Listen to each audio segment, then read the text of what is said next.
Since it started airing this spring, Demon Slayer Kimetsu no Yaiba has kinda flown under the anime community's collective radar, at least as much as a Shounen Jump adaptation can.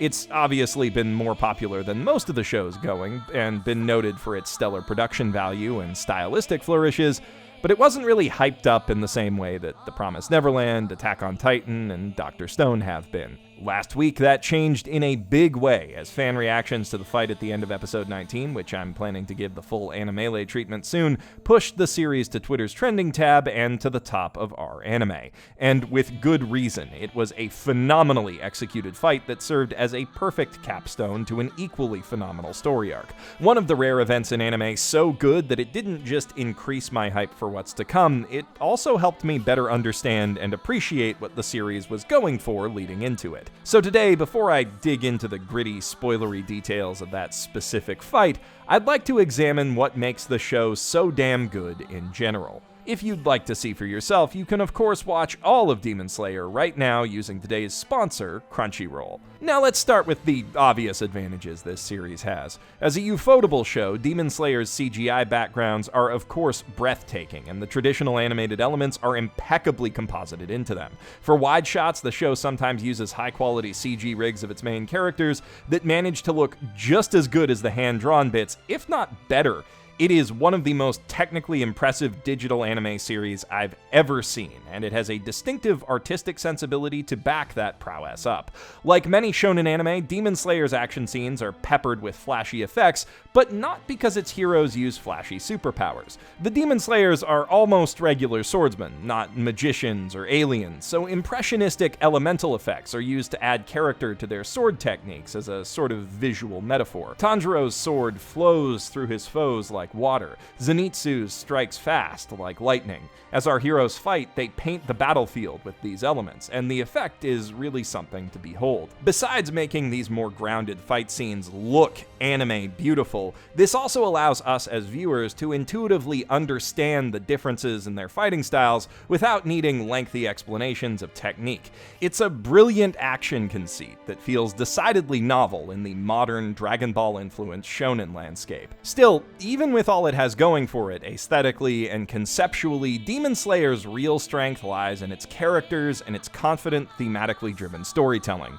And I'm honestly surprised to be saying that, because when I first started watching it, I kinda got the impression that it was a bit of a meat-headed bro show, indulging in endless action for action's sake. I couldn't have been more wrong. This is a thoughtful anime with quite a lot to say on very important topics. It just prefers to let its fists do the talking most of the time, so to speak. As shonen action anime go, Demon Slayer is, above all else, an incredibly efficient series. It cuts out almost all of the fat between the meaty fights that it knows shonen fans are here for. In this first season, at least, the story, aided by Tanjiro's talking crow, drags our heroes from one brutal brawl to the next, with at most an episode of downtime between its clashes of blood and steel.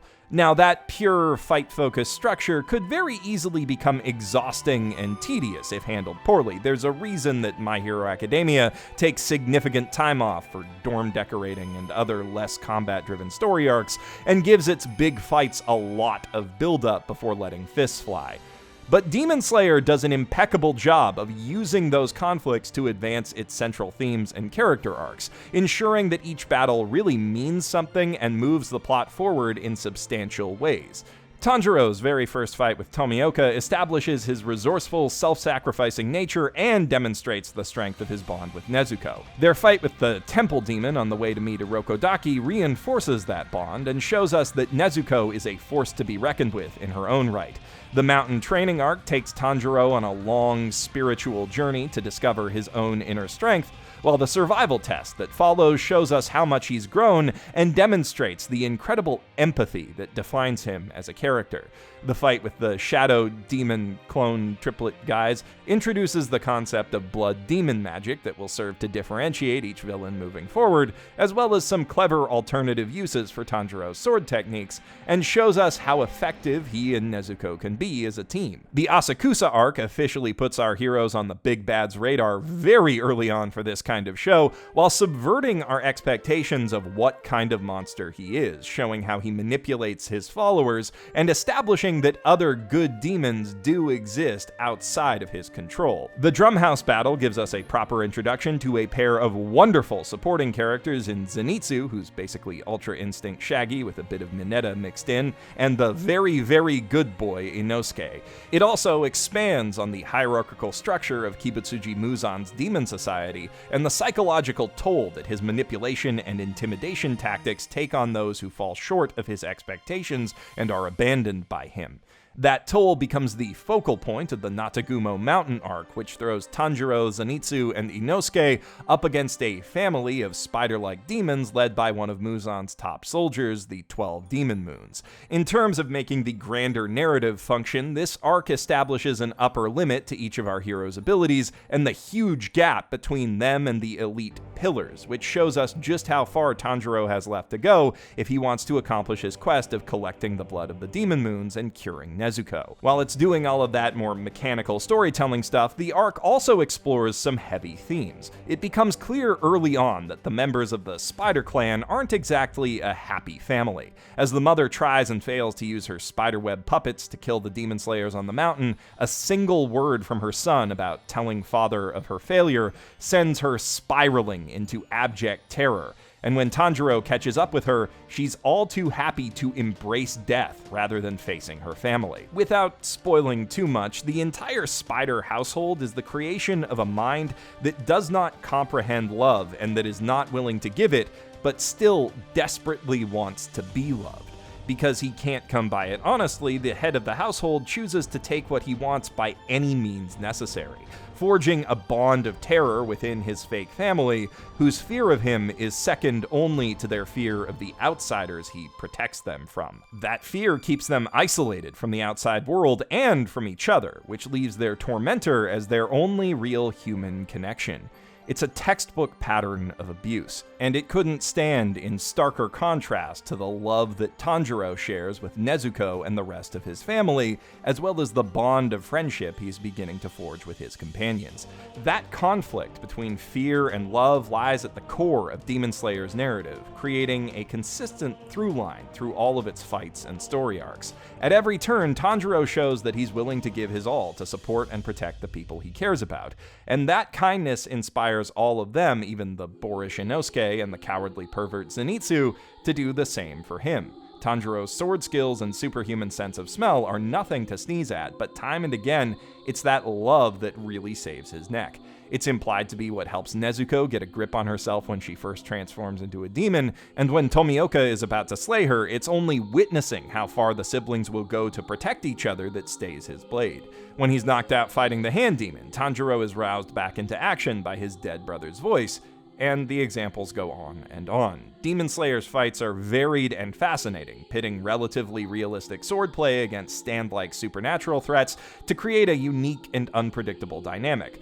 But while no two fights are the same, from the start right up to that last battle that set the anime community ablaze, that theme of Tanjiro being empowered by his bonds with others is an undercurrent in all of them.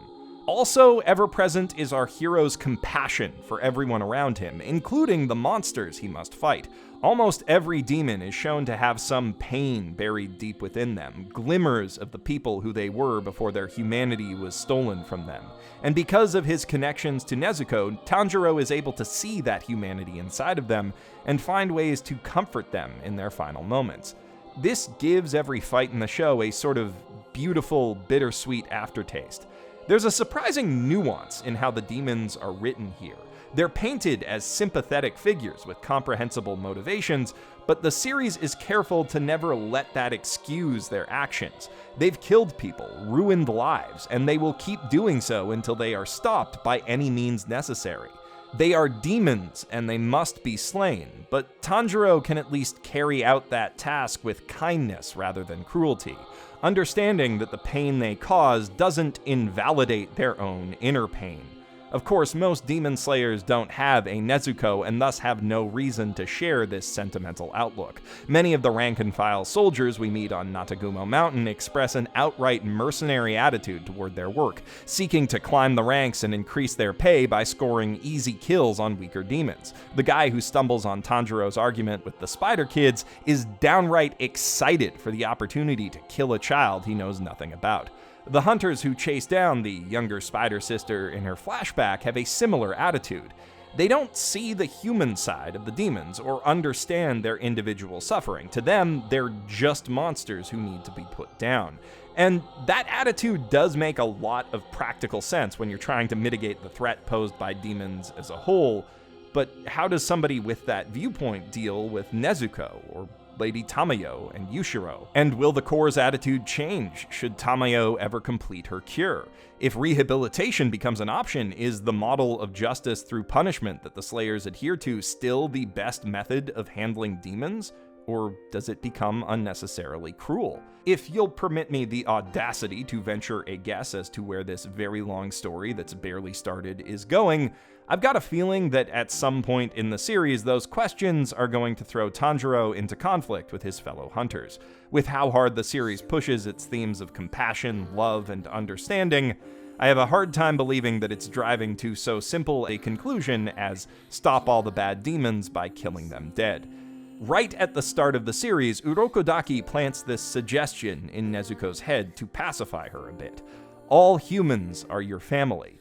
And not long after that, through Tamayo, the series establishes that demons can be seen as humans within that framework. If we assume that that suggestion is the core message that the series ultimately aims to send, the way that it handles its fights and characters makes a lot of sense.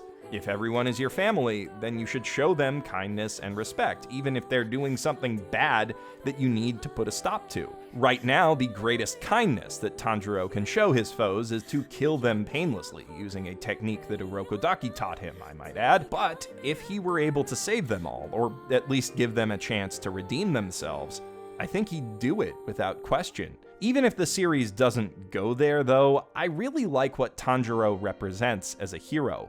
Unlike many gung-ho shonen boys, he uses violence only to the extent that it's necessary to protect himself and others. He returns harmless provocation from the likes of Inosuke only with kindly smiles, but responds to injustice and threats against his loved ones with righteous, valid anger. He is legitimately one of the best role models I've seen come out of a Shounen Jump title since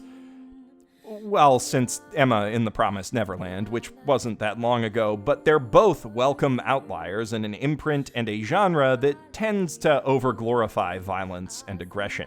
Sure, it's fun to watch a shonen battle that makes you shout, "Fuck him up!" But Demon Slayer shows that fight scenes can be engaging and interesting without relying on that response. And in spite of how simple its premise seems at first blush, that makes it feel downright refreshing to watch. I don't know what's been leaking into the water at Shounen Jump over the last few years, but they have been hitting home run after home run, and while at first glance I thought that this series would only make it to first or second, the ball hit a low-flying bird and then bounced into the bleachers, and I have lost control of this metaphor and I don't know enough about baseball to stop it. What I'm trying to say is that I underestimated Demon Slayer, but with time it's proven that it deserves to stand next to Haikyuu, The Promised Neverland, My Hero Academia, and Dr. Stone as one of the best Shonen Jump titles currently running. You're probably already watching it, but if you're not, even if the whole shonen punch-em-up deal isn't usually your thing, definitely give it a look.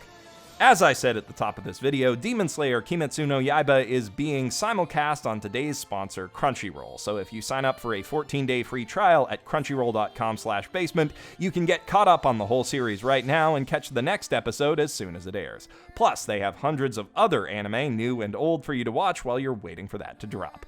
But cheap and convenient anime streaming isn't the only thing that Crunchyroll offers. They also put on an annual convention, Crunchyroll Expo, which will be happening this year from August 30th to September 1st at the San Jose Convention Center. I've been to a lot of cons in my time as both a guest and a fan, and CRX has consistently been one of the most fun and best run events that I've had the pleasure of going to, especially impressive considering how young it is. Unfortunately, I won't be able to make it down there this year, but plenty of awesome people will be there, including horror manga legend Junji Ito, the creative team behind Mob Psycho 100, who will be premiering their brand new Mob Psycho OVA, and Maiden Abyss composer / all-around great guy Kevin Penkin. From various anime premieres to an all-Crunchyroll Hime Maid Cafe to daily official Yu-Gi-Oh! Events and tournaments, Crunchyroll Expo offers a metric ton of events and attractions to keep you busy in between meeting all of those awesome folks. Also, Flo is going to be there and putting on a concert, and I am so sad that I won't get to see that, but at least all of you guys can go and enjoy the con in my stead. Check out the link in the doobly-doo to see everything that's happening that weekend and get your tickets today. I'm Geoff Thew, professional shitbag, signing out from my mother's basement.